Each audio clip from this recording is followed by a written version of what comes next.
नमस्कार मित्रांनो, तुम्हा सर्वांचा स्टडीलॉजी या यूट्यूब चॅनलवर स्वागत आहे। आपण आज बघणार आहोत करंट इलेक्ट्रिसिटीचा नेक्स्ट पार्ट। चला तर बघूया।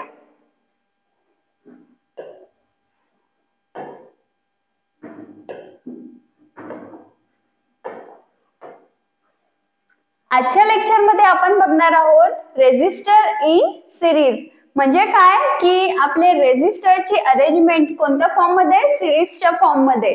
आणि पुढे आपल्याला बघायचं आहे रेझिस्टर इन पॅरलल, म्हणजे आपल्या रेझिस्टरची अरेंजमेंट पॅरलल फॉर्म मध्ये। तर आता आपण आधी बघणार आहोत रेझिस्टर इन सिरीज। ते कसं असते बघा, आपल्याला साइडला इमेज दिलेली आहे।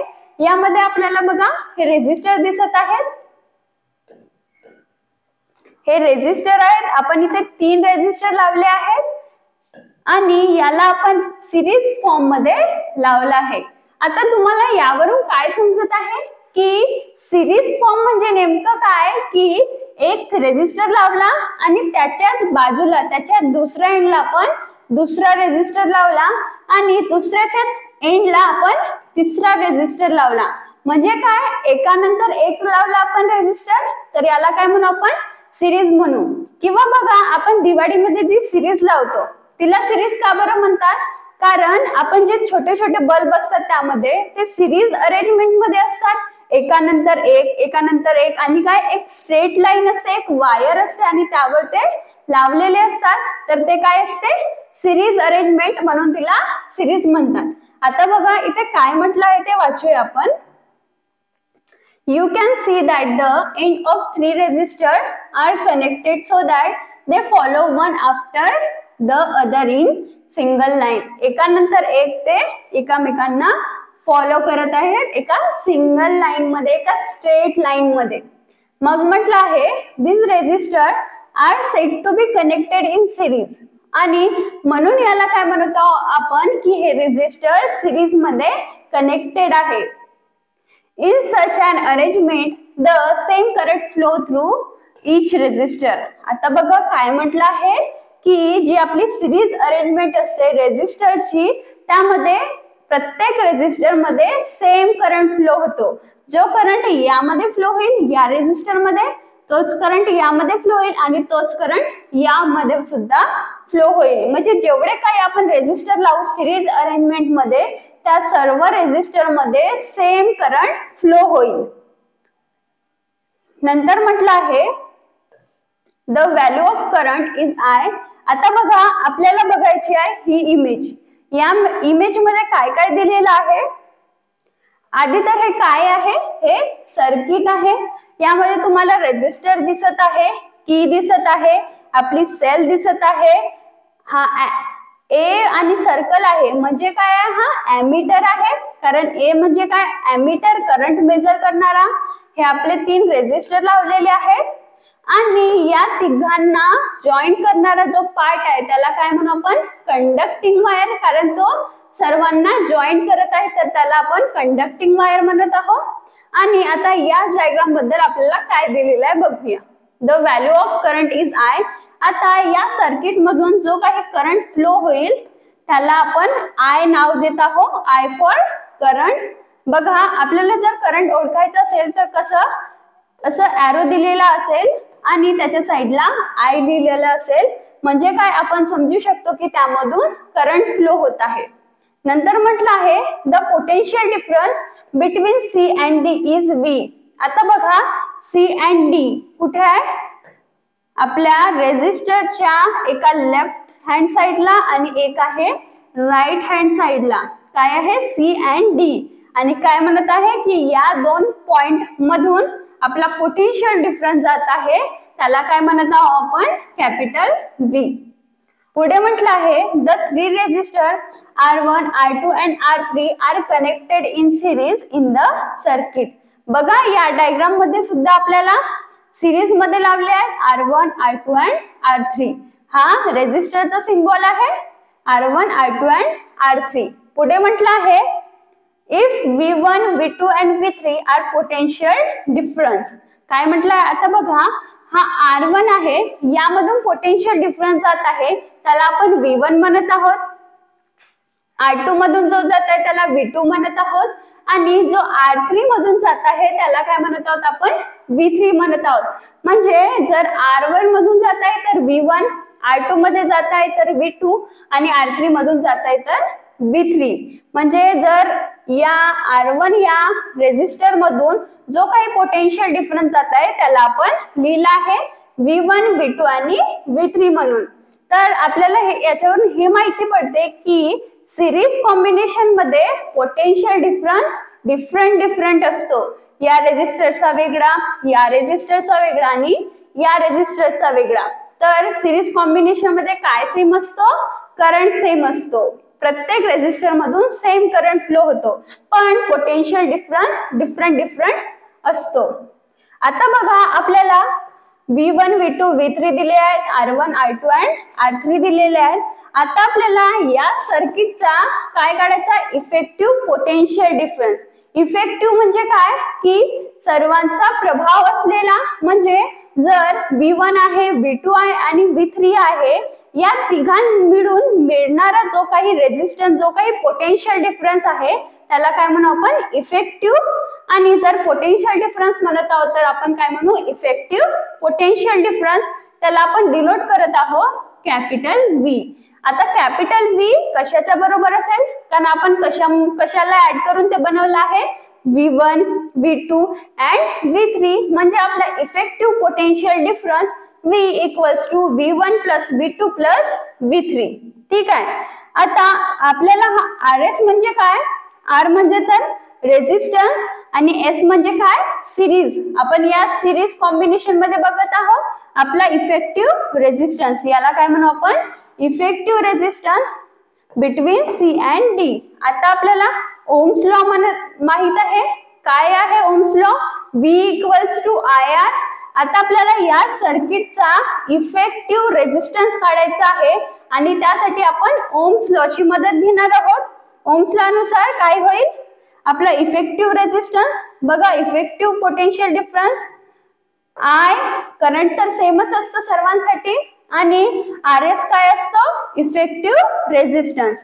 आता बघा जेव्हा आपण या रेझिस्टरची गोष्ट करू तर याच्यासाठी पोटेन्शियल डिफरन्स काय निघेल? V1 equals to Ohm's law नुसार IR1. तसंच R2 साठी V2 इक्वल्स टू IR2 आणि V3 साठी V3 इक्वल्स टू IR3. अशा प्रकारे आपल्याला तीन V1, V2 आणि V3 ची व्हॅल्यू मिळाली आहे. आता आपल्याला हा इफेक्टिव्ह पोटेन्शियल डिफरन्सचा फॉर्म्युला दिलेला आहे. यामध्ये आपण या व्हॅल्यूज पुट करूया आणि आपला इफेक्टिव्ह रेझिस्टन्स काय येतो ते बघूया.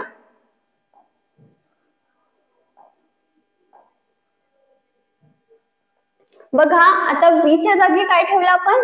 IRS आणि V1 च्या ठिकाणी IR1, V2 च्या ठिकाणी IR2, V3 च्या ठिकाणी IR3 आणि यावरून आपला इफेक्टिव्ह रेझिस्टन्स काय निघाला? RS equal to R1 plus R2 plus R3. याच्यामध्ये काय केलेलं आहे? आपला जो I आहे, करंट आहे, तो तिन्ही मध्ये सेम आहे. याला आपण कॉमन काढलं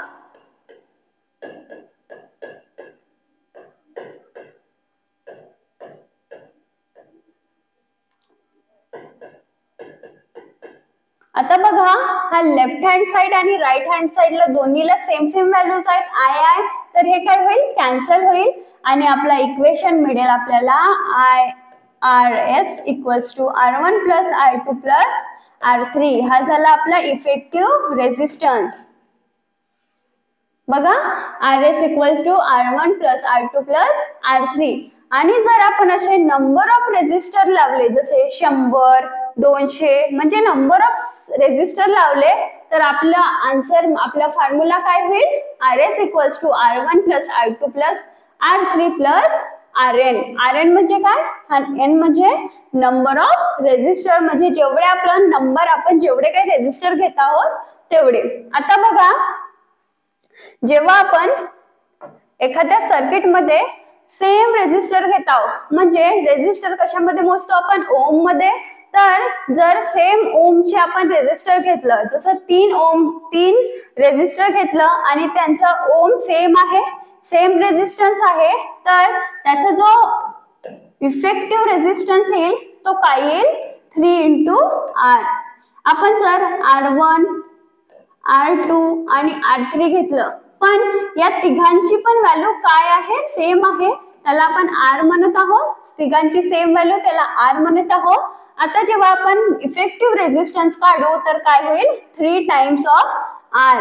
म्हणजे यावरून आपल्याला समजत आहे की जर एखाद्या सर्किट मध्ये सेम अमाउंट सेम ओमचे जर आपण रेझिस्टर घेतलं तर त्याची व्हॅल्यू काय येते जेवढे रेझिस्टर घेतलं इंटू आपला इंडिव्हिज्युअल रेझिस्टर म्हणजे RS इक्वल टू 3R. आता आपण जर तिथे 100 रेझिस्टर्स घेतलं 100 रेझिस्टर घेतलं किती R चे तर आपला आन्सर काय येईल effective resistance equal to 100R. तर समजलं जेवढे रेझिस्टन्स घेऊ आपण इक्वल. बघा मी तुम्हाला म्हणत आहे इक्वल. जर R1 R2 आणि R3 सेम ओमचे आहे इक्वल आहे तेव्हाची ही कंडिशन आहे. अदरवाइज जर तुम्हाला डिफरंट व्हॅल्यू दिलेली आहे तर आपला फॉर्म्युला आहे RS equal to R1 plus R2 plus R3. ठीक आहे. आता बघा आपल्याला एक चार्ट दिलेला आहे. काय लिहिलंय त्याच्यात if resistor are connected in series. जर रेझिस्टर सिरीज मध्ये कनेक्टेड आहे तर the same current flow through each resistor. आपण हे मागेच बघितलं की प्रत्येक रेझिस्टर मधून सेम करंट फ्लो होईल. पुढे काय म्हटलं आहे the effective resistance of resistor is equal to sum of their individual resistance. काय म्हटलं आहे आपला जो इफेक्टिव्ह रेझिस्टन्स आहे तो पूर्ण रेझिस्टन्स जेवढे काय घेत आहोत त्यांची सम असणार आहे. बघा R1 R2 R3 चा आपण काय केलं आहे सम केलेला आहे. नंतर म्हटलं आहे the potential difference between two extreme of arrangement is equal to sum of potential difference across individual resistor. याचा मीनिंग म्हणजे काय की इफेक्टिव्ह पोटेन्शियल डिफरन्स काय येईल आपण जेवढे काय रेझिस्टर घेत आहोत त्यांचा potential difference V1 plus V2 plus V3 हा कशाच्या इक्वल येत आहे म्हणताय आपला जो इफेक्टिव्ह पोटेन्शियल डिफरन्स आहे त्याच्या इक्वल. आता हे एक्स्ट्रीम म्हणजे काय असते बघा त्या डायग्राम मध्ये आपण C आणि D दोन पॉइंट बघितले होते. त्यामध्ये काय होते ते C आणि D मधून पोटेन्शियल डिफरन्स जात होता त्यालाच आपण एक्स्ट्रीम सुद्धा म्हणू शकतो. तर आपण अशा प्रकारे एक्स्ट्रीम ओळखू शकतो. जसं आपल्या तुम्हाला रेझिस्टर दिला असेल तर रेझिस्टरची लेफ्ट साइड आणि राइट साइड हे दोन काय असतात एक्स्ट्रीम ऑफ अरेंजमेंट. नंतर म्हटलं आहे the effective resistance is larger than each individual resistance. काय म्हटलं आहे जो आपला इफेक्टिव्ह रेझिस्टन्स येईल तो प्रत्येक रेझिस्टन्स पेक्षा जास्त असेल. हो ऑफकोर्सच. बघा जसं 4-5 माणसं आहेत जसं 4 माणसं आहेत आणि ते काय करत आहेत एकटे काम करत आहेत. जसं एका माणसाला 2 तास लागत आहेत एका माणसाला 3 तास लागत आहेत. ठीक आहे. पण जेव्हा एकत्र येतील आणि त्यांचं काम काय होत आहे कमी होत आहे कमी वेळेत कमी काम होत आहे. आता जेव्हा सर्व एकत्र येतील जेव्हा एक ग्रुप बनेल तर काय होईल जास्त काम होईल. म्हणजेच काय की इफेक्ट जास्त होत आहे. तसंच इथे काय म्हणत आहे जो आपला इफेक्टिव्ह रेझिस्टन्स आहे तो प्रत्येक रेझिस्टर पेक्षा जास्त होत आहे. ठीक आहे. हे त्याचं मीनिंग आहे की आपला effective resistance is larger than the individual resistance. पुढे म्हटलं आहे this arrangement is used to increase the resistance in circuit. आता आपल्याला जेव्हा एखाद्या रेझिस्टन्स एखाद्या सर्किट मध्ये आपला रेझिस्टन्स वाढवायचा आहे तर आपण कोणती अरेंजमेंट यूज करू सिरीज अरेंजमेंट. कारण सिरीज अरेंजमेंट मध्ये आपला रेझिस्टन्स काय होतो वाढतो. तर हे झालं की जेव्हा आपण रेझिस्टर सिरीज अरेंजमेंट मध्ये कनेक्ट करत आहोत. पुढे काय म्हटलं आहे do you no when resistors are connected in series they are connected one after another. हे आपल्याला माहिती आहे की सिरीज कॉम्बिनेशन मध्ये एक रेझिस्टर आपण वन आफ्टर अनदर ठेवतो. If any one of them does not function the circuit break. बघा काय म्हटलं आहे जर आपण सिरीज कनेक्शन लावलं सिरीज कॉम्बिनेशन लावलं आणि त्यामधलं एकही रेझिस्टर जर काम करत नाही आहे तर तो आपला सर्किट ब्रेक होतो, म्हणजे काम करत नाही. आणि and there is no flow of electricity. आता सर्किटच खराब झालाय, सर्किटच काम करत नाही, म्हणजे इलेक्ट्रिसिटीचा पण फ्लो होणार नाही, म्हणजे there is no flow of electricity. If two bulbs are connected in series, they will both give less light than if they had been connected individually. काय म्हटलं आहे, जर दोन बल्ब सिरीज कनेक्शन मध्ये लावलेले आहेत ते दोघेही काय देतील, कमी लाईट देतील.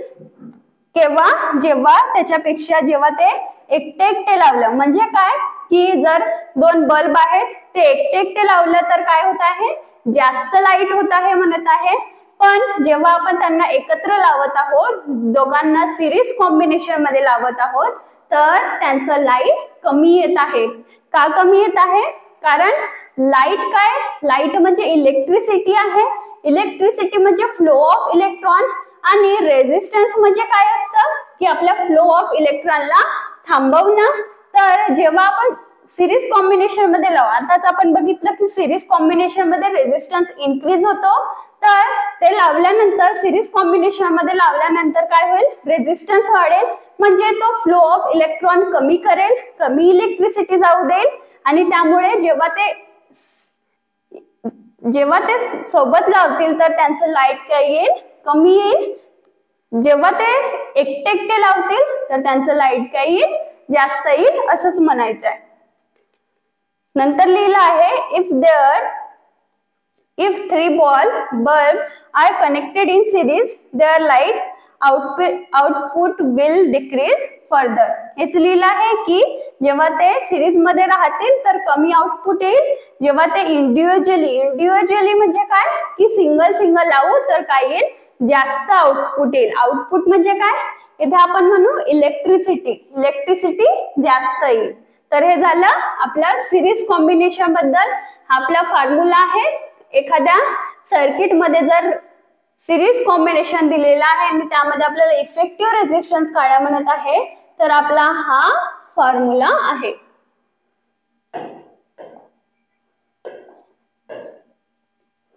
आता आपल्याला यावरचा एक एक्झाम्पल दिलेला आहे, आपण बघूया. Example 1, 3 resistor having resistance of 15 watt, 3 watt and 4 watt.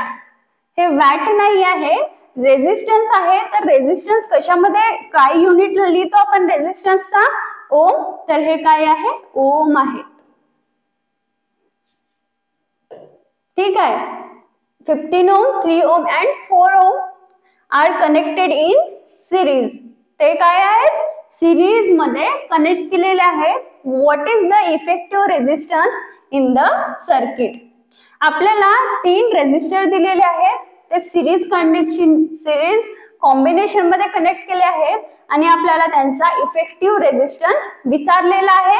आता बघा, सिरीज कॉम्बिनेशन मध्ये असताना आपण काय फॉर्म्युला बघितला की जेव्हा सिरीज कॉम्बिनेशन मध्ये असेल रेझिस्टर तर काय येतो formula, RS equals to effective resistance equal to R1 plus R2 plus R3. म्हणजे आपल्याला इथे सिंपल काय करायचं आहे, जे आपल्याला रेझिस्टर दिलेले आहेत त्यांना ऍड करायचं आहे आणि आपला इफेक्टिव्ह रेझिस्टन्स मिळेल. तर आधी काय लिहूया आपण, गिवन लिहूया. काय काय दिलेलं आहे आपल्याला, R1 दिलेला आहे, R2 दिलेला आहे आणि R3 दिलेला आहे. 15 ओम, R2 काय आहे 3 ओम आणि R3 दिलेला आहे 4 ओम.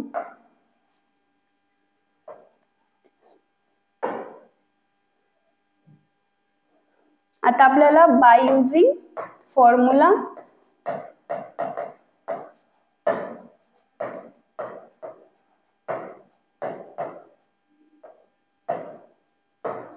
RS equals to R1 plus R2 plus R3. आता तिघांना ऍड करू. 15 plus 3 18,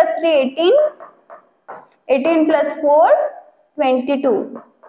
म्हणजे आपला आन्सर काय येईल 22 ओम. आपला इफेक्टिव्ह रेझिस्टन्स काय आला 22 ओम. आता काय लिहू आपण, वर्डिंग मध्ये लिहू. the effective resistance of a circuit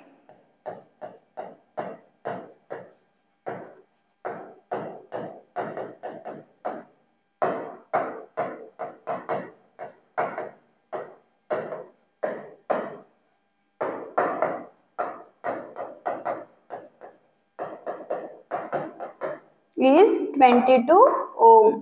ठीक आहे, हे झालं न्यूमेरिकल.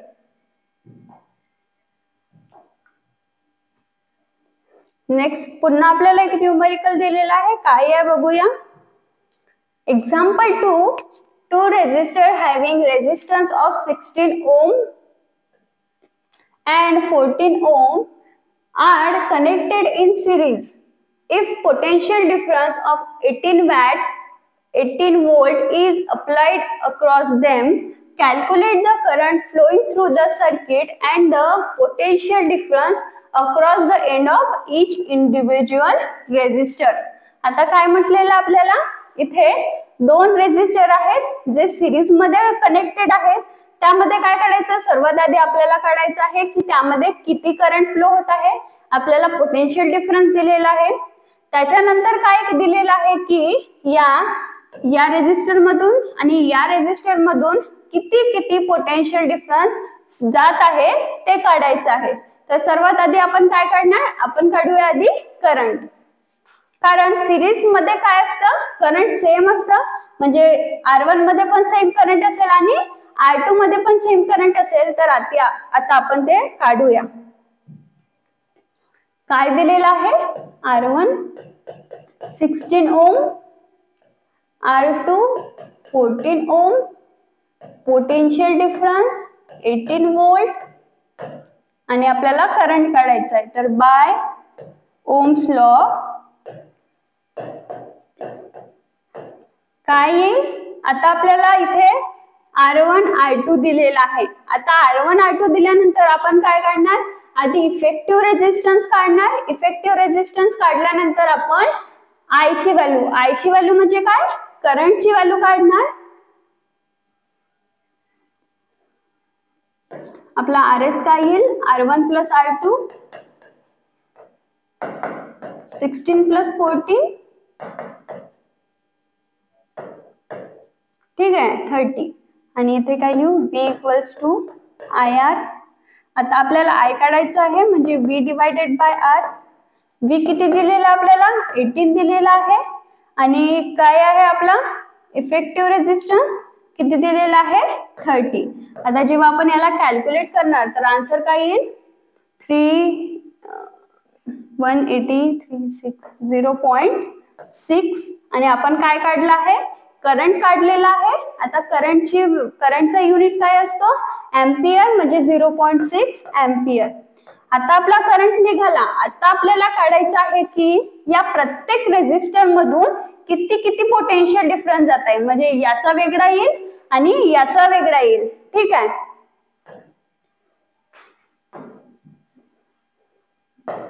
आता आपण R1 ची गोष्ट करत आहोत. R1 मध्ये आपण पोटेन्शियल डिफरन्स कसं काढणार, V इक्वल्स टू IR. आता आपल्याकडे करंट निघाला आहे, V1 इक्वल्स टू I किती आहे 0.6 आणि रेजिस्टन्स किती आहे आपला R1 16.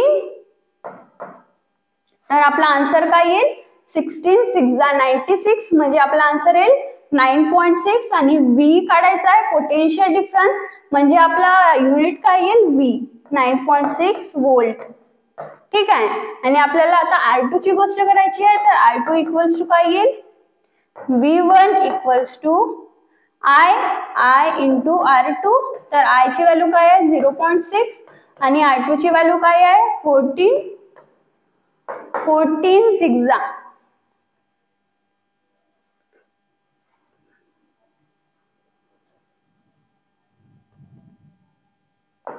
8.4. आणि V1 म्हणजे काय, आपल्याला पोटेन्शियल डिफरन्स काढायचा आहे. तर आपला युनिट काय येईल, V फॉर वोल्ट. आता आपल्याकडे आन्सर निघालेला आहे. आता आपण काय लिहू, लाईन लिहू. काय लिहू, आधी आपण करंट काढला तर काय लिहू, the current flowing in the circuit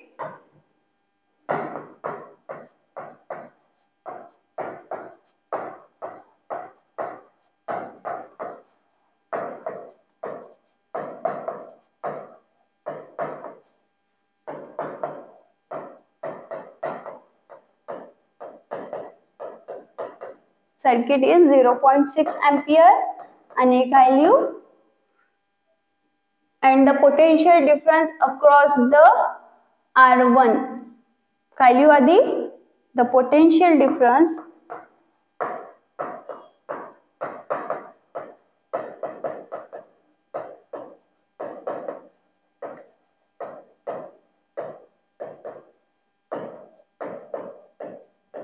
across R1 and R2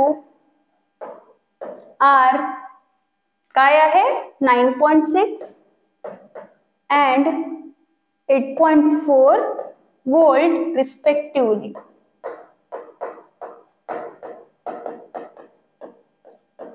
ठीक आहे, हे झालं आपला आन्सर. आधी आपण काढलं करंट, कारण आपल्याला काय काढायचं होता आधी करंट काढायचा होता, कारण दोन्ही रेझिस्टर मध्ये सेम करंट आहे. आता करंट भेटल्यानंतर आपल्याला पोटेन्शियल डिफरन्स काढणं इझी होईल, म्हणून आपण त्यानंतर पोटेन्शियल डिफरन्स काढला. ठीक आहे.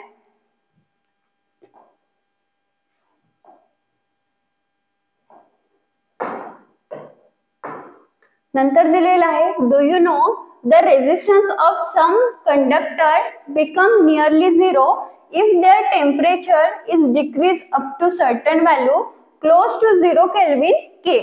Such conductor is called superconductor.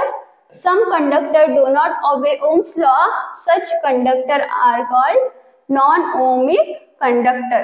आता काय म्हटलं आहे की काही कंडक्टरचा रेजिस्टन्स जर झिरो असेल किंवा झिरोच्या जवळ नियरली झिरो असेल आणि त्यांचं टेम्परेचर सर्टन व्हॅल्यू पर्यंत डिक्रीज केलं आणि 0 पर्यंत, म्हणजे आपण टेम्परेचर कशामध्ये मोजतो केल्विन मध्ये, आता आपण डिग्री सेल्सिअस मध्ये मोजतो, पण जे स्टँडर्ड लेवल पर्यंत असतं म्हणजे जे आपण पुस्तकांमध्ये बघतो तर ते केल्विन मध्ये मोजलं जातं. तर केल्विन 0 पर्यंत नेलं तर तशा कंडक्टरला काय म्हणू आपण सुपर कंडक्टर. म्हणजे काय म्हणायचं आहे, जर असे कंडक्टर ज्यांचा रेजिस्टन्स एकदम झिरो असेल, झिरोच पकडू आपण, आणि जर त्यांचं टेम्परेचर 0 केल्विन पर्यंत जात असेल कमी केल्यास, तर काय येईल त्याला काय म्हणू आपण सुपर कंडक्टर. आणि जे कंडक्टर ओम्स लॉ, जो आपला ओम्स लॉ आहे V=IR, त्याला ऑबे करत नसतील, ऑबे म्हणजे काय पाडत नसतील, तर त्यांना आपण काय म्हणू नॉन ओमिक कंडक्टर. ठीक आहे, हे झालं डू यू नो. पुढे काय म्हटलं आपल्याला रेजिस्टर इन पॅरलल. आतापर्यंत आपण बघितलं रेजिस्टर इन सिरीज कॉम्बिनेशन बघितलं. आता आपल्याला बघायचं आहे पॅरलल कॉम्बिनेशन. काय लिहिलं आहे बघा, resistor are said to be connected in parallel when their ends are connected at both side.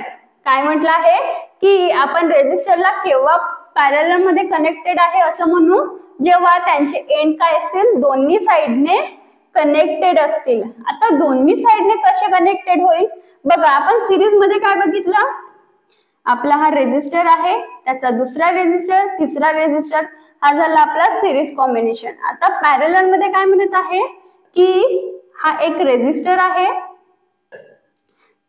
यालाच काय दुसरा रेजिस्टर कनेक्ट राहील याच्या दोन्ही एंडला, म्हणजे काय ती अशी अरेंजमेंट होईल. ठीक आहे, ही झाली आपली पॅरलल कॉम्बिनेशन. नंतर म्हटलं आहे the figure show 3 resistor R1 and R2. पुढे आपल्याला डायग्राम दिलेली आहे, त्यामध्ये सुद्धा सेम दिलेला आहे की 3 रेजिस्टर दिलेले आहेत, त्यांचा पोटेन्शियल डिफरन्स दिलेला आहे. पुढे काय दिलेलं आहे, आता बघा आपण सिरीज मध्ये काय बघितलं की करंट सेम असतो, आणि करंट सेम असल्यामुळे आपण तिथं पोटेन्शियल डिफरन्सनी काय काढला आपला फॉर्म्युला, आपला जो इफेक्टिव्ह रेजिस्टन्स काढण्याचा फॉर्म्युला काढला. आता इथे काय होईल, पॅरलल कॉम्बिनेशन मध्ये पोटेन्शियल डिफरन्स सेम असेल, R1 मध्ये, R2 मध्ये, R3 मध्ये, तिन्ही मध्ये पोटेन्शियल डिफरन्स सेम असेल, आणि इथे करंट जो आहे तो डिफरंट असेल. ठीक आहे, म्हणून आपण इथे करंट या फॉर्म्युल्याने आपली व्हॅल्यू काढणार. तर R1 R2 आपले आहेत रेजिस्टर, आणि त्यामधून फ्लो होणारा current I1 I2 and I3 आणि आता इफेक्टिव्ह करंट कसं काढणार, जसं तिथं V केलं होतं तसं इथे I आणि I कशा बरोबर असेल I1 plus I2 plus I3. आता बघा तिथे RS होता, इथे RP आहे, S फॉर सिरीज, तर इथे P फॉर काय येईल पॅरलल, तर RP P for parallel be the effective resistance between C and D and according to Ohm's law समोर दिलेला आहे. आता अकॉर्डिंग टू ओम्स लॉ काय आहे आपला V इक्वल्स टू IR असतो. आता इथे आपल्याला पोटेन्शियल डिफरन्स सेम दिलेला आहे. आता आपण सर्व कंडिशन लिहूया. आधी R1 साठी लिहूया. R1 साठी पोटेन्शियल डिफरन्स सर्वांसाठी सेम आहे. आता इथे डिफरंट काय आहे I1 R1, पुढे V R2 साठी I2 R2, हा V पोटेन्शियल डिफरन्स, I म्हणजे आपला करंट, R म्हणजे रेजिस्टन्स. हा जेव्हा आपण रेजिस्टर 1 ची गोष्ट करत आहोत तर काय येईल I1 R1, रेजिस्टर 2 ची गोष्ट करत आहोत तर I2 R2 आणि जेव्हा आपण रेजिस्टर 3 ची गोष्ट करत आहोत तर I3 R3. हे झाले आपल्या व्हॅल्यूज. आता आपण आपल्याकडे ओम्स लॉ आहे. काय आहे Ohm's law V equals to IR, त्यामध्ये आपण या व्हॅल्यूज पुट करणार. ठीक आहे. आता आपल्याकडे त्यांनी फॉर्म्युला दिलेला आहे I equals to I1 plus I2 plus I3. आता आपल्याला या व्हॅल्यूज मधून I1 आणि I2 च्या व्हॅल्यूज काढायचे आहे. कसं काढणार, इथे बघा I1 काढण्यासाठी आपल्याला काय करावं लागेल, या R1 ला खाली न्यावं लागेल, म्हणजे I1 इक्वल्स टू काय येईल V बाय R1. ठीक आहे. इथे काय येईल I2 V बाय R2, इथे काय येईल I3 V बाय R3. ठीक आहे. आणि आता आपण या आपल्या फॉर्म्युल्यामध्ये त्याला पुट करूया. I1 ची व्हॅल्यू काय आहे V by R1 plus V by R2 plus V by R3. आणि आता I ची व्हॅल्यू काय लिहिली आपण R काय RP, कारण आपण पॅरलल मध्ये इफेक्टिव्ह रेजिस्टन्स काढत आहोत, तर इथे काय येईल V बाय RP. ठीक आहे. आणि आता आपण आन्सर काढणार. आता बघा इथे तुम्हाला VV दिसत आहे, तर आपण काय करू, राईट हँड साइडनं V कॉमन काढू. 1 by R1 plus 1 by R2 plus 1 by R3. आणि आता बघा या साइडला V आहे आणि या साइडला V आहे, तर काय होईल हे दोन्ही कॅन्सल होईल आणि आन्सर काय येईल 1 by RP equals to 1 by R1 plus 1 by R2 plus 1 by R3. ठीक आहे. हा झाला आपला इफेक्टिव्ह रेजिस्टन्स काढण्याचा फॉर्म्युला इन पॅरलल कॉम्बिनेशन.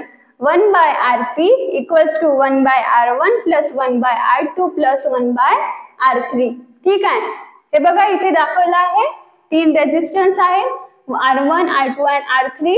यामध्ये बघा प्रत्येक रेजिस्टरच्या समोर वेगवेगळा ॲमीटर लावला आहे, कारण काय यामध्ये वेगवेगळा करंट जात आहे तिन्ही रेजिस्टर मध्ये, आणि आपला हा व्होल्ट मीटर कॉमन दिलेला आहे तिन्हीसाठी.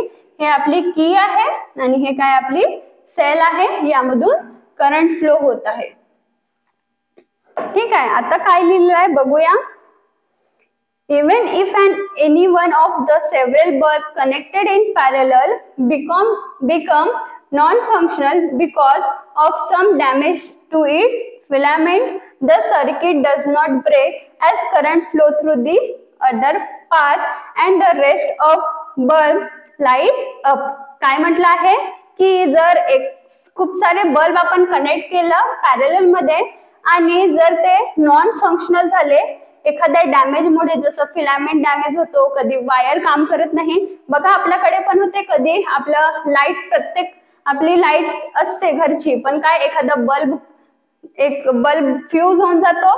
तसंच जर काही डॅमेज झालं फिलामेंटला किंवा सर्किट ब्रेक झाली आणि करंट फ्लो होत आहे डिफरंट पाथनी, जसं समजा या रेझिस्टन्स मध्ये खराबी आली तर काय होईल, हा पाथ खराब होईल, पण बाकीचा पाथ तर सुरू आहे, त्यामुळे काय होईल, जो आपला बल्ब आहे तो काय होईल, ग्लो होत राहील, तो खराब होणार नाही किंवा तो फ्यूज होणार नाही. The bulb will light up. When several bulbs are connected in parallel, they emit the same amount of light as when they are connected individually. आता बघा काय म्हटलं आहे, जेव्हा आपण बल्ब पॅरलल मध्ये लावतो तर ते सेम लाईट देतात जेव्हा ते एकटे एकटे देत होते. म्हणजे आपण सिरीज मध्ये बघितलं की ते जेव्हा एकटे एकटे होते तेव्हा जास्त लाईट देत होते, पण जेव्हा त्यांना आपण सिरीज मध्ये कनेक्ट केलं ते कमी लाईट देत होते. आता इथे काय म्हटलं आहे, पॅरलल मध्ये जर लावलं तर तेवढंच लाईट देणार जेवढं आधी देत होते, म्हणजे जेव्हा ते एकटे एकटे देत होते तेवढंच आता देणार. In the circuit while bulb connected in series emit less light when they are connected individually. हेच बघितलं आपण.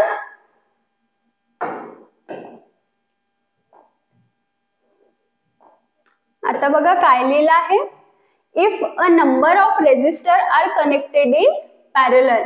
जर रेजिस्टर पॅरलल मध्ये कनेक्टेड आहे तर काय दिलेलं आहे, the inverse of effective resistance is equal to sum of inverse of individual resistance. याचा मीनिंग काय आहे, आपण बघितलं आपला फॉर्म्युला काय येत आहे, 1/Rp equals to 1/R1 plus 1/R2 plus 1/R3.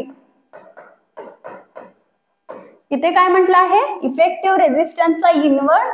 बघा हा इनवर्स आहे, जसा आरपी आहे, हा काय आहे सरळ फॉर्म आहे, याला आपण उलट करण्यासाठी काय करू, याला डिनॉमिनेटर मध्ये नेऊ, म्हणजे हा याचा इनवर्स फॉर्म झाला. तर हा काय आहे, inverse of effective resistance equal to what, inverse of R1, inverse of R2 and inverse of R3. हे त्याचं म्हणणं आहे. नंतर आहे the current flowing through and individual resistance is proportional to the inverse of its resistance and the total current flowing through the circuit is the sum of current flowing through individual resistor. काय म्हटलं आहे, parallel combination मध्ये करंटची value काय येईल, प्रत्येक resistor मधून जो काही करंट फ्लो होत आहे त्या करंटचा सम. नंतर म्हटलं आहे the potential difference across the end of all resistor is same. आपलं पॅरलल कॉम्बिनेशन मध्ये आपण बघितलं की पोटेन्शियल डिफरन्स काय असतो, सेम असतो. R1 मध्ये पण सेम, R2 मध्ये पण सेम आणि R3 मध्ये पण सेम. नंतर म्हटलं आहे the effective resistance of resistor connected in parallel is less than the least resistance of individual resistor. काय म्हटलं आहे, जो आपला इफेक्टिव्ह रेजिस्टन्स असेल तो कमी असेल कशापेक्षा, या जसं R1 आहे यापेक्षा पण आपला जो इफेक्टिव्ह रेजिस्टन्स आहे तो कमी असेल. आता रेजिस्टन्स कमी म्हणजे काय, फ्लो ऑफ इलेक्ट्रॉन जास्त म्हणजे इलेक्ट्रिसिटी जास्त, म्हणजे इथे आपल्याला रेजिस्टन्स कमी भेटेल आणि आपला करंट चांगल्याने फ्लो होऊ शकेल. म्हणजे जर आपल्याला सर्किट मध्ये आपला रेजिस्टन्स कमी करायचा आहे तर आपण कशामध्ये कनेक्टेड करणार, कोणती आपली मेथड यूज करणार, पॅरलल कॉम्बिनेशन, असं याचं मीनिंग होतो. नंतर काय म्हटलं आहे, this arrangement use to reduce the resistance in circuit. बघा हे दाखवलंय आपल्याला पॅरलल मध्ये, हे रेजिस्टर पॅरलल मध्ये कनेक्ट केलेले आहेत. हा एक रेजिस्टर आहे, हा एक रेजिस्टर आहे, हा एक रेजिस्टर आहे आणि यांना काय केलं आहे, एका पॅरलल कॉम्बिनेशन मध्ये अरेंज केलेलं आहे.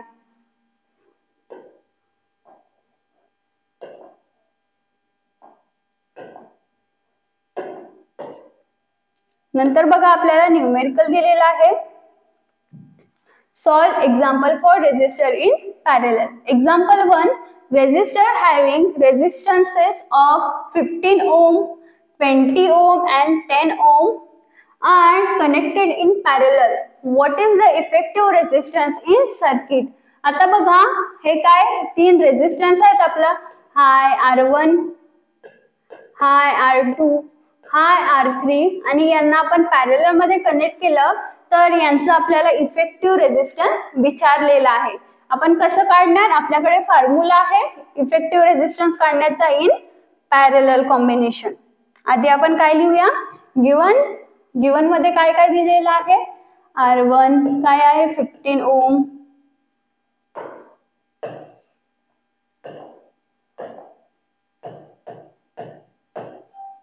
R2 किती दिलेला आहे 20 ओम, R3 दिलेला आहे 10 ओम. ठीक आहे. आणि आपल्याला काढायचं आता इफेक्टिव्ह रेजिस्टन्स. तर आपण लिहूया बाय युजिंग फॉर्म्युला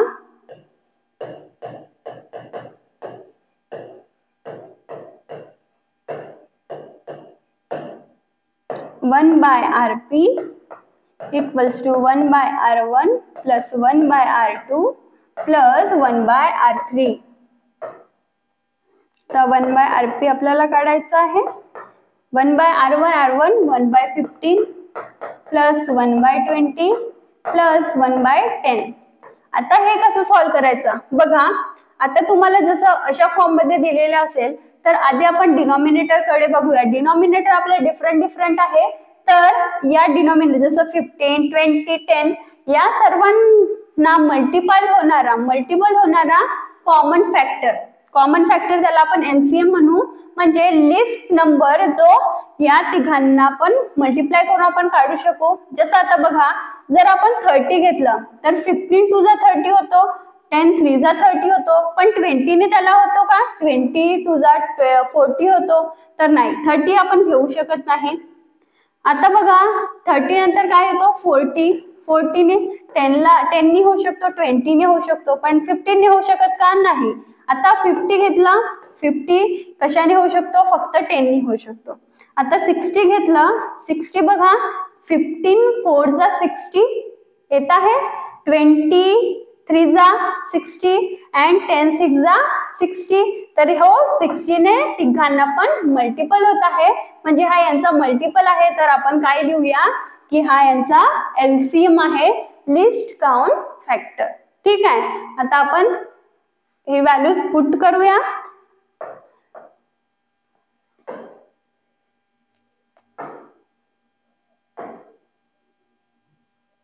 (1/Rp).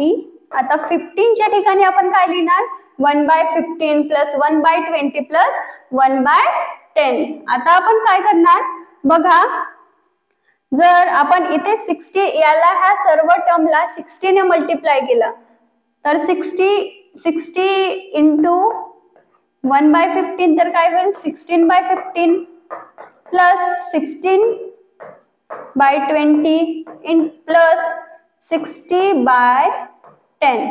आता आपण यांना काय करू, डिवाइड करू. 15 4 जा प्लस 23 जा प्लस काय येईल प्लस 10 चा प्लस 6 जा. तर आपला आन्सर काय येत आहे इथे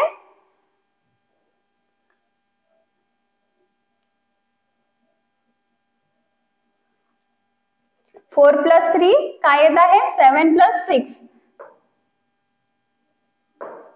तर आपल्याला असं करायचं नाही आहे. आपल्याला काय करायचं आहे बघा, तुम्ही जर फक्त याला न्यूमरेटर मध्ये मल्टिप्लाय केलं तर तुमचा आन्सर येईल असं, आणि हा आन्सर रॉंग आहे. ठीक आहे. तुम्हाला काय करायचं आहे, जर तुम्ही एखाद्या संख्येला न्यूमरेटरला त्याच टर्मनी मल्टिप्लाय करत आहात तर तुम्हाला त्याच टर्मनी डिनॉमिनेटर मध्ये पण मल्टिप्लाय करावा लागतो. तेव्हाच काय होतं, ती व्हॅल्यू बॅलन्स होते आणि आपला आन्सर चुकत नाही. तरी हे यासाठी केलं की तुम्हाला आठवण राहावं की जर आपण एखाद्या संख्येने मल्टिप्लाय करत आहोत फ्रॅक्शनला तर न्यूमरेटरला पण करायचं आणि डिनॉमिनेटरला पण करायचं. तर आता आपण करूया.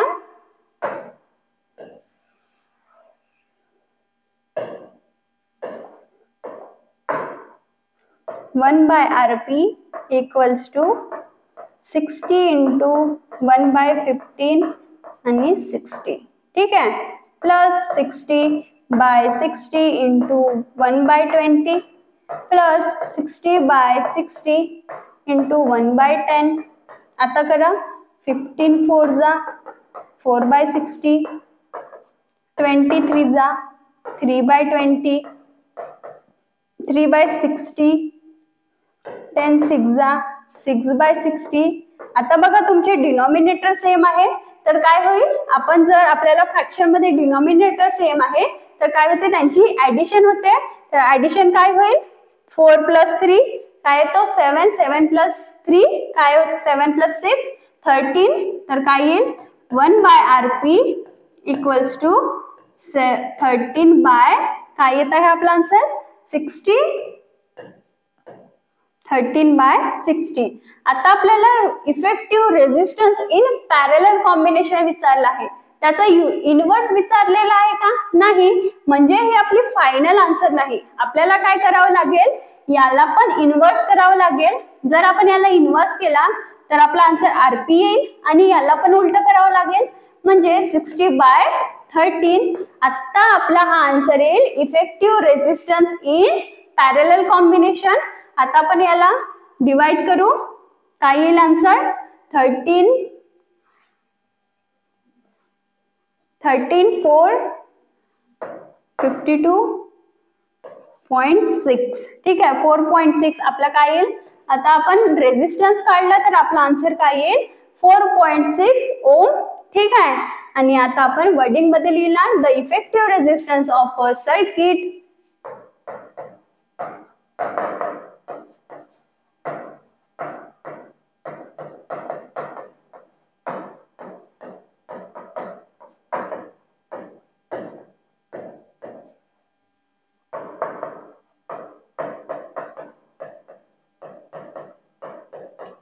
is 4.6 ओम. ठीक आहे, हे झालं आपला इफेक्टिव्ह रेझिस्टन्स. आता बघा काय आहे आपला एक्झाम्पल 2. काय म्हटलं आहे, 3 resistor having resistance of 5 ohm 10 ohm and 30 ohm are connected in parallel and the potential difference of 12 volt is applied across them. Obtain the current flowing through the current and the individual resistor. काय म्हटलं आहे की आपल्याला current काढायचा आहे या circuit मधून flow होणारा. आता सर्किटची गोष्ट केली आहे म्हणजे हा इफेक्टिव्ह करंट आहे, कारण पॅरलल कॉम्बिनेशन मध्ये काय असतो, करंट डिफरंट असतो प्रत्येक रेझिस्टरचा. तर आपल्याला इफेक्टिव्ह करंट काढायचा आहे आणि इंडिव्हिज्युअल रेझिस्टर ची व्हॅल्यू, इंडिव्हिज्युअल रेझिस्टर मधून किती करंट जात आहे ते सुद्धा आपल्याला काढायचं आहे. सर्वात आधी आपण काय करणार, आधी आपण लिहूया गिवन R1 काय आहे 5 ओम, R2 काय आहे 10 ओम, R3 काय आहे 30 ओम. ठीक आहे, हे झालं आपला रेझिस्टन्स. आणि आपल्याला पुन्हा काय दिलेलं आहे, आपला पोटेन्शियल डिफरन्स 12 व्होल्ट. आता आपल्याला काढायचं आहे इफेक्टिव्ह करंट. तर आधी आपण काय करणार, आधी आपल्याला काय विचारलेलं आहे, इंडिव्हिज्युअल रेझिस्टर मधून किती करंट फ्लो होत आहे आणि काय विचारलंय की या सर्किट मधून, पूर्ण सर्किट मधून किती करंट फ्लो होत आहे.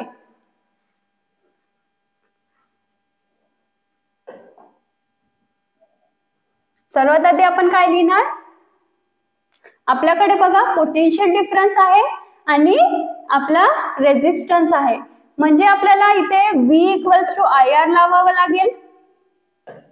ठीक आहे. आता आपण जेव्हा हा फॉर्म्युला लावूया, आपल्याकडे हा V आहे.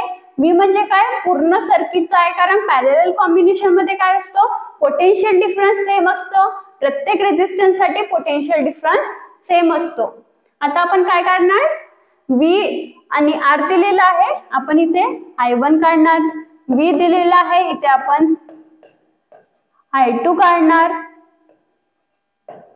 इथे V दिलेला आहे, आपण इथून R3 काढणार. ठीक आहे. अशा प्रकारे आपल्याकडे I1, I2 आणि I3 येईल. आणि आपला इफेक्टिव्ह करंट म्हणजेच काय होतो की तिन्ही करंट मधून तिन्ही रेझिस्टर मधून जो काही करंट फ्लो होत आहे त्यांचा सम, म्हणजे आपल्याला इफेक्टिव्ह करंट काढायला मदत होईल. तर आधी आपण हे करूया, आधी आपण काय काढू, जो इंडिव्हिज्युअल करंट आहे तो काढूया. I1 कसं काढणार, V/R1. V काय आहे 12/5. नंतर I2 काय आहे I2 काय आहे 12/10, I3 काय आहे 12/30. ठीक आहे, हे आपलं करंट निघाला. आपल्याला जर वाटलं तर आपण यांना फ्रॅक्शन मध्ये कन्वर्ट करू शकतो. जर आपण याला फ्रॅक्शन मध्ये कन्वर्ट केलं तर काय येईल आन्सर 5 2 10 2.4, हा काय येईल 1.2 आणि हा काय येईल 3 4 जा 120 34 जा 120. तर आन्सर काय येईल याचा, आपण जर याला 34 जा तर 4/10 म्हणजे आपला आन्सर येईल 0.4. ठीक आहे, हे आपला आन्सर आला करंटचा. आता आपण काय करू, आपला effective current I = I1 + I2 + R3 काय येईल 2.4 + 1.2 + 0.4. हे काय झालं, I = I1 + I2 + I3 काय येईल 2.4 + 6 3.6 + 0.4 3.6 + 0.4. बघा हा 36 आणि आपण याला 4 म्हणू शकतो. तर 36 + 4 40 म्हणजे 4.0. तर आपण याला 4 म्हणू शकतो आणि हा करंट आहे म्हणजे याचा युनिट काय येऊन जाईल 4 एम्पियर. ठीक आहे, हे झालं आपला काय आला हा इफेक्टिव्ह करंट आणि हा काय आला इंडिव्हिज्युअल करंट. आता आपल्याला पुन्हा काय विचारलं आहे, व्हॉट इज इफेक्टिव्ह रेझिस्टन्स. आपल्याला इंडिव्हिज्युअल दिलं आहे, आता आपल्याला इफेक्टिव्ह रेझिस्टन्स काढायचा आहे. कसं काढणार आपण, 1 हे पॅरलल कॉम्बिनेशन दिसत आहे तुम्हाला, 1/Rp = 1/R1 + 1/R2 + 1/R3.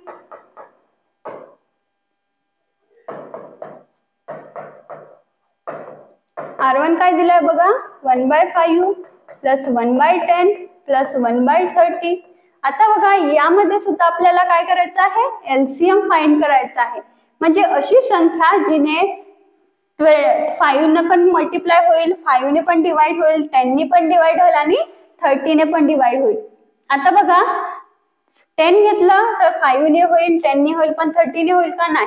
20 घेतलं 5 ने होईल, 10 ने होईल, पण आपण जर 30 घेतलं तर 30 ला पण होईल, 10 ने पण होईल आणि 5 ने पण होईल. तर आपण एलसीएम काय घेऊ आपला 30. आता आपण तीच प्रोसेस यूज करणार. 1/Rp = 30 × 30/30 × 1/5 plus 30 × 30 × 1/10 plus 30/30 × 1/30. ठीक आहे, आता बघा 5 6 जा 30, 6/30 plus 10 3 जा 3/30 plus 31 जा 30 तर 1/30. आता डिनॉमिनेटर सेम आहे, याला आपण ऍड करू. 6 + 3 किती होतो 9, 9 + 1 10 तर 10/30 म्हणजे आपला 1/Rp काय येत आहे 10/30. आता आपल्याला याचा इन्व्हर्स करावा लागतो. तर Rp आपला काय येईल 30/10 आणि 30/10 काय येईल 3 आणि आपण इफेक्टिव्ह रेझिस्टन्स काढत आहोत. तर आपला युनिट काय येऊन जाईल 3 ओम. ठीक आहे, हे झालं आपला इफेक्टिव्ह रेझिस्टन्स. आता तुम्हाला इथे लाईन लिहायची आहे की आपला इफेक्टिव्ह करंट किती आला, एका रेझिस्टर मधून किती करंट फ्लो झाला आणि आपला इफेक्टिव्ह रेझिस्टन्स काय आला 3 ओम. हे आपल्याला सर्व इथे लिहायचं आहे. ठीक आहे,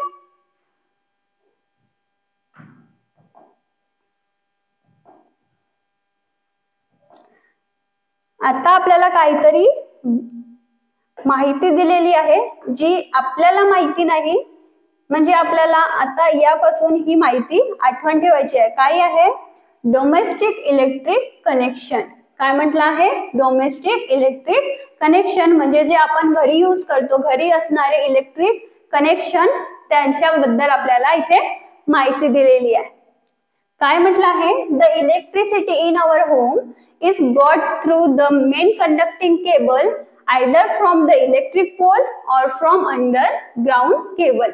काय म्हटलं आहे, आपल्या घरी जे इलेक्ट्रिसिटी येते ती कशा थ्रू येते, एखादं मेन कंडक्टिंग केबल असतं, एकतर ते आपलं पोल म्हणजे काय, आपले जे रस्त्यावर असते लावलेले आयरनचे पोल ते, किंवा अंडरग्राउंड केबल, या थ्रू आपल्याकडे इलेक्ट्रिसिटी येते म्हणत आहे. नंतर म्हटलं आहे usually there are 3 wire in cable. काय म्हटलं आहे की केबल म्हणजे काय, की एका केबल मध्ये 3 वायर असतात. बघा हा केबल आहे, हा तुम्हाला दिसत आहे व्हाईट कलरचा हा केबल आहे आणि यामध्ये 3 वायर आहे. पहिला wire 1 is called live wire आणि याचा कलर काय असतो, रेड और ब्राउन. बघा हा ब्राउन दिसत आहे म्हणजे हा काय आहे, लाईव्ह वायर आहे. ठीक आहे. नंतर म्हटलं आहे the other wire is called neutral wire through which current return. काय म्हटलं आहे, नंतर एक काय असतो, एक न्यूट्रल वायर असतो, त्याच्या थ्रू काय असते, करंट वापस जाते. तो कशा कलरचा असतो, ब्लू और ब्लॅक. बघा हा जो आहे तो काय असेल आपला न्यूट्रल वायर. हा ब्लू किंवा ब्लॅक कलरचा राहू शकतो. In India the voltage difference between live and neutral wire is about 220 volt. आपल्या लाईव्ह आणि न्यूट्रल वायर मध्ये कितीचा पोटेन्शियल डिफरन्स आहे, 220 वोल्टचा आहे फक्त इंडियामध्ये. Both this wire are connected to the electric meter through the fuse. आता बघा काय म्हटलं आहे, हे वायर आपल्या मेन स्विचला कनेक्टेड असतात. मेन स्विच म्हणजे काय, बघा तुम्ही आपल्या घरी मीटर बघितला असेल आणि मीटरच्या साईडला एक असतो फ्यूज वायर म्हणून. फ्यूज वायर मध्ये काय आपल्याला तो लावायचा असतो, आपण काढू शकतो, त्याला काय म्हणतो, फ्यूज वायर म्हणतात. Through the main switch, they are connected to all conducting wire inside our home as to provide the electricity to every room. ते आपल्या मेन स्विचला कनेक्टेड असतात, प्रत्येक रूम मध्ये इलेक्ट्रिसिटी प्रोव्हाइड करण्यासाठी. In each separate circuit, various electrical appliances are connected between live and neutral wire.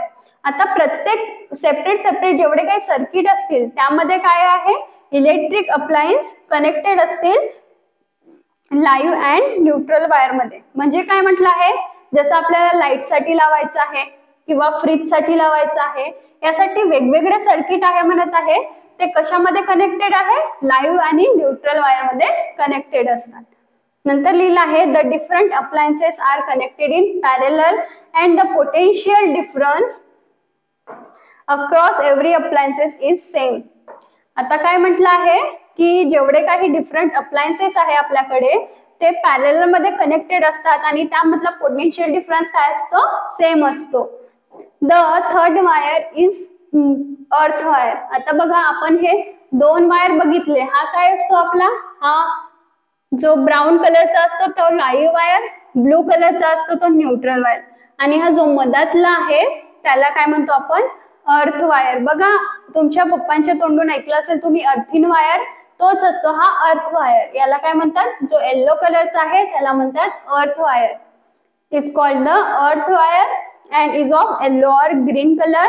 This is connected to metal plate buried deep underground near the house and is for safety purpose. आणि काय म्हटलं आहे, हा कुठे ठेवलेला असतो, कुठे connected असतो, मीटर प्लेटला. ते आपल्या ग्राउंड मध्ये असतं, आपल्या घराच्या साईडला, किंवा काय असतात घरापासून दूरही असू शकतात. हे कशासाठी असतात, हा आपला जो अर्थिंग वायर आहे तो कशासाठी असतो, सेफ्टी पर्पज साठी असतो. ठीक आहे, हे झालं आपल्या इलेक्ट्रिक अप्लायन्सेस. हा आपला केबल आहे, यामध्ये 3 वायर असतात.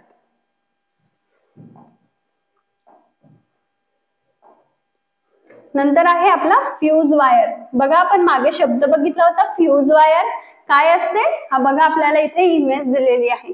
हा जो तुम्हाला आपल्या घरी तुम्हाला दिसेल मीटरच्या साईडला, हा असतो फ्यूज वायर. यामध्ये वायर का बरं म्हणतात, यामध्ये अंदर एक वायर असतो, हा बघा याला फ्यूज वायर म्हणतात. ठीक आहे, या दोघांना काय म्हणतात, कॉन्टॅक्ट, याला बेस आणि याला काय म्हणतात, फ्यूज कॅरियर. ज्या भागावर फ्यूज वायर लावलेला असतो त्याला म्हणतात फ्यूज कॅरियर. आता बघा माहिती काय काय दिलेली आहे, fuse wire is use to protect domestic appliances. काय म्हटलं आहे? फ्यूज वायरचं काम काय आहे? आपल्या डोमेस्टिक अप्लायन्सेसला प्रोटेक्ट करणं. It is made of mixture of substance and has specific melting point. आता मेल्टिंग पॉइंट काय असते बघा, एखादी वस्तू तुम्ही जसं प्लास्टिकच बघा, जर थोडं पण त्याला हीट लागली, त्याला आपण आग लावली तर काय होतो? तो मेल्ट होतो. तर त्याचा मेल्टिंग पॉइंट कमी आहे, त्यामुळे काय होतो? तो लवकर मेल्ट होतो. तसंच प्रत्येक वस्तूचा मेल्टिंग पॉइंट असतो की तो तेवढी हीट दिल्यानंतर, तेवढं टेम्परेचर दिल्यानंतर तो काय होईल? मेल्ट होईल. तसंच या फ्यूज वायरचा जो सबस्टन्स आहे त्याचा स्पेसिफिक मेल्टिंग पॉइंट आहे. and it is connected in series to electric appliances. हा आपल्या इलेक्ट्रिक अप्लायन्सेसच्या कशामध्ये कनेक्टेड असतो? सिरीज कॉम्बिनेशन मध्ये. If for some reason the current in circuit increases, जर समजा एखाद्या वेळी सर्किट मध्ये अचानक काय झालं, आपला करंट वाढला, तर fuse wire get heated and melt. तर काय होतो? हा आपला फ्यूज वायर जो असतो ना, तो काय होतो? हीट होतो, गरम होतो आणि मेल्ट होऊन जातो. कारण त्याचा मेल्टिंग पॉइंट आहे, तर तो काय होतो? मेल्ट होतो. The circuit get broken and the flow of current stop. आणि त्यामुळे काय होईल? जो सर्किट होईल तो ब्रेक होईल आणि करंट जाणं स्टॉप होईल. म्हणजे जसं समजा एखाद्या वेळी काय झालं, एकदम करंट वाढून गेलं आणि जर हा फ्यूज वायर मेल्टच झाला नाही, त्यामुळे काय होऊ शकतो? खूप मोठा शॉर्ट सर्किट होऊ शकतो, त्यामुळे आपला खूप हानी होऊ शकते. तर म्हणून आपल्याला काय म्हटलं आहे की फ्यूज वायर हा आपल्या डोमेस्टिक अप्लायन्सेसला प्रोटेक्ट करण्यासाठी असतो. thus protecting the appliances. This wire is fitted in groove in the body of porcelain. काय म्हणतो याला? पोर्सिलेन म्हणतो. Like non conducting material. हा जो मटेरियल आहे याला काय म्हणतो आपण? Non conducting material. यामधून इलेक्ट्रिसिटी, करंट फ्लो होऊ शकत नाही. For domestic use fuse wire with upper limit of 1 ampere, 2 ampere, 3 ampere, 4 ampere and 5 ampere and 10 ampere are used. आता जर तुम्हाला परीक्षेत विचारलं की आपण घरी कोणता फ्यूज वायर किती एम्पियरचा यूज करतो, तर आपण लिहू शकतो 1 ampere, 2 ampere, 3 ampere up to 10 ampere हे यूज करू शकतो. हे झालं आपलं फ्यूज वायर बद्दल. नेक्स्ट काय आहे? precaution to be taken while using electricity. आपण जेव्हा इलेक्ट्रिसिटीचा यूज करत आहोत तर घेण्याची आपल्या काळजी, म्हणजे आपण काळजीपूर्वक इलेक्ट्रिसिटीला यूज केलं पाहिजे, त्यासाठीचे प्रिकॉशन. ठीक आहे, काय आहे? Electric switch and socket should be fitted at height at which small children can not reach. काय म्हटलं आहे? सर्वात आधी तर तुम्ही जे घरी इलेक्ट्रिक अप्लायन्सेस किंवा जो आपला बोर्ड असतो, जो मेन स्विच असतो, त्याला अशा ठिकाणी लावा की जिथे लहान मुलांचा हात पुरणार नाही. And put pins or nail inside. त्यामध्ये पिन्स आणि नेल्स ठेवा. Plug wire should not be pulled while removing plug from its socket. Pull a plug. काय म्हटलं आहे? जो आपला प्लग असतो, प्लग वायर असतो, तो आपण खिचलं नाही पाहिजे. त्याला सेफ पुली आपण एखाद्या सॉकेट मधून, जसं आपण बघा लाईटचा जो प्लग तिथे इन्सर्ट करतो, तर तो काय हळूहळू केलं पाहिजे, त्याला एकदम पुल केलं नाही पाहिजे असं म्हटलं आहे. नंतर म्हटलं आहे before cleaning and electric appliance it should be switched off. जेव्हा तुम्ही घराची सफाई करता तर काय तुमचे जे स्विच आहे, जे त्यांना जर साफ करत असाल तर त्यांना आधी बंद करा. जसं लाईटला साफ करत आहात तर लाईटला बंद करा, त्याच्यानंतर मग क्लीन करा. And plug remove from socket. ठीक आहे. One hand should be dry while handling and electric appliances. काय म्हटलं आहे की आपले हात ओले नको. जेव्हा आपण इलेक्ट्रिक अप्लायन्सेस हँडल करत आहोत तर जेव्हा आपले हात ओले नकोत. बघा आपली मम्मी पण सांगते की जर आपले हात वगैरे ओले आहेत तर इथे हात नको लावू, हे इलेक्ट्रिसिटी कंडक्ट करते, तर अशा वेळी काय करायचं, आपले हात ड्राय करायचे, त्याच्यानंतर आपल्या अप्लायन्सेसला हात लावायचं. And as far as possible one should use footwear with rubber sole. आणि जर तुम्ही असं करत आहात तर तुम्हाला काय करायचं आहे, तुमची फुटवेअर घालायची. फुटवेअर म्हणजे चप्पल घालायची आहे, ती कशाची असली पाहिजे, रबर सोलची. ठीक आहे. As rubber is insulator it prevent the current. आणि हे कशामुळे रबरचं सोल घालायला सांगत आहे, कारण रबर काय होतो बघा, आपण बघितलं तर रबर काय आहे, इन्सुलेटर आहे. इन्सुलेटर म्हणजे काय की तो इलेक्ट्रिसिटी कंडक्ट करत नाही, म्हणून काय आपण ॲज पॉसिबल रबरचं फुटवेअर घातलं पाहिजे जेव्हा आपण इलेक्ट्रिक अप्लायन्सेस हँडल करत आहोत. It prevent the current flowing through our body thereby protecting it. नंतर लास्ट काय आहे, if a person gets an electric shock you should not touch that person. आणि जर समजा एखाद्या पर्सनला, एखाद्या व्यक्तीला काय लागला, इलेक्ट्रिक शॉक लागला, तर तुम्हाला त्या पर्सनला टच करायचं नाही आहे. काय करायचं आहे, you should switch off the main switch. जर तुम्हाला जमत असेल तर आधी मेन स्विच बंद करा, किंवा if switch is far to you do not know where it is located, then you should remove the plug from socket.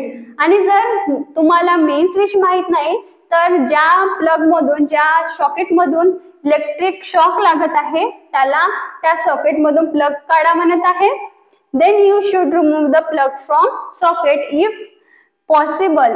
ठीक आहे. If not then you should wear wooden pole to push the person away from the electric wire.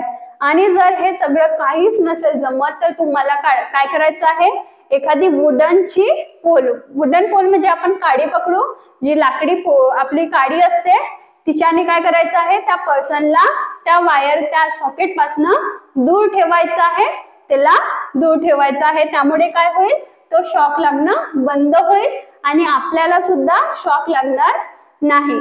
तर हे झालं जेव्हा आपण इलेक्ट्रिसिटीचा use करत आहोत त्यावेळेस घ्यायचे प्रिकॉशन. नाहीतर काय होऊ शकतो, तुमची हानी होऊ शकते, तुमच्या जीवाला काहीही धोका होऊ शकतो. तर ह्या गोष्टी तुम्हाला आधी लक्षात ठेवायची आहे. तुम्हाला परीक्षेत हे विचारू शकते की जर तुम्ही इलेक्ट्रिसिटीचा यूज करत आहात तर कोणते प्रिकॉशन घेणार. ठीक आहे. आणि त्यांचं तुम्हाला डिझाईन पण लिहायचं. जसं आपण इथे रबर फुटवेअर घालत आहोत, ते का बरं, कारण रबर काय आहे, इन्सुलेटर आहे, ज्यामुळे इलेक्ट्रिसिटी कंडक्ट होणार नाही. हे झालं आपला चॅप्टर आणि आपला इथे चॅप्टर संपत आहे. चला तर पुन्हा भेटूया. तुम्हाला आमचा आजचा व्हिडिओ आवडला असेल तर व्हिडिओला लाईक करा आणि असेच व्हिडिओ बघण्यासाठी चॅनलला सबस्क्राईब करा. चला तर पुन्हा भेटूया आपल्या पुढच्या लेक्चरमध्ये. तोपर्यंत बाय बाय.